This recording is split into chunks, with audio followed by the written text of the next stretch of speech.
Пенсионер. Пенсионер ем? Шолай шығып отырасыз енді қапқаттықтарына? Ну, шығам енді, қоя барасың. Ая. Мында құяш жоқ. Ату ишік алдында құяш, мында отырлық түгіл. Исте жоқ. Исте. Ну, мында қазір ис жоқ енді. Раил Саитов Қозан шетіндегі Победило бестесінде 20 жылдан артық яши. Мұнан ирақ түгіл бітін Қозанның канализация қолдықларын олып келіп түккеннер. Олардан ләм қыры хасил болған. Жел шул яқтан искен сайын нашар ис келейді де Раилаға. Қазір мұнда шешеклерінің хуш исегіне анқый. Шуларға жеңдірәк енді. Хауа нашар болға шеде отыраса енді. Сібірден гіне иссе келедір. Қазір жоқ. Түгі баштағана келе. Пока. Бұяқларда жоқ. Пока жоқ. Победило һәм Отар бистелерінде яшаучылар искә түзә алмыйча, хәтта җәйендә үй тәрәзәләрен ачмаганнар. Урамда саф һава суларга чыгу турында да онытырга туры килә. Когда ветер дует, тогда... Юындык су исе бөтенләй бетте дип әйтеп булмый әлбәттә. Шул яктан җил искәндә сизелә ул, ләкин даими түгел инде. Хәзер бөтен Казаннан җыелган канализация суларының ләмен Казан читенә чыгарып түкмиләр. Менә бу заманча җиһазландырылган яңа цехта аны югары температурада киптереп эшкәртәләр. Бу Россиядәге бердән-бер шундый җайланма. Идет сушка при 500 градусов. 500 градуста калдыклар киптерелә, барлык зарарлы матдәләр юк ителә, калдыклар тулысынча эшкәртелә. Бернинди газ да калдыкларда тирә-юньгә таралмый.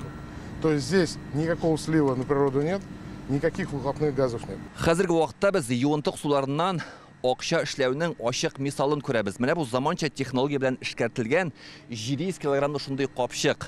Ул 60 күп фатирлы йорттагы юынтык сулардан эшкәртелгән продукт. Ә инде заманча технология кулланганчы көн сайын көнкүреш калдыклардан чыккан менә шундый ләм 7шәр КАМАЗ шәһәр читенә чыгарып түгелгән. Хәзерге вакытта табигатькә да зыян килмәй, матди яктан да файдалы. Яңа цех белән бүген Казан мэры Илсур Метшин танышты. Ләмне эшкәртеп ясалган бу гранулларны төрле тармакта кулланып була. Төзелеш, авыл хуҗалыгы һәм башкаларда. Бирдә канализация калдыкларыннан биологик яулык җитештерәләр. Бу юнәлештәге эшчәнлеккә сертификат алганнар. Товарларын Россиядәге цемент ясау заводлары бикләп сатып ала. Мәскәү өлкәсе, Мордовия үлән өлкәсендәге предприятиеләр. Для нас, для города, это коммунальная, я бы сказал, экологическая революция.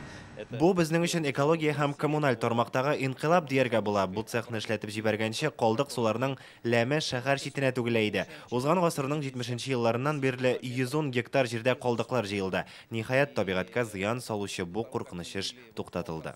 Әлге цехта көн сайын 450 мең кубометр юынтык суның ләмен эшкәртергә мөмкин. Шуннан 70 тонна биоягылык ясыйлар. Цех 1 ел ярым эчендә сафка бастырыла. Водоканал оешмасы акчасына төзелгән. Хәзер Казан читендәге ләм кырлары ябык. Ул мәйданнар экология ил күләм программасы нигезендә рекультивацияләнә. Бу эш 2024 елда төгәлләнергә тиеш. Илдар Сафиуллин, Игорь Романов, Яңа Гасыр каналы.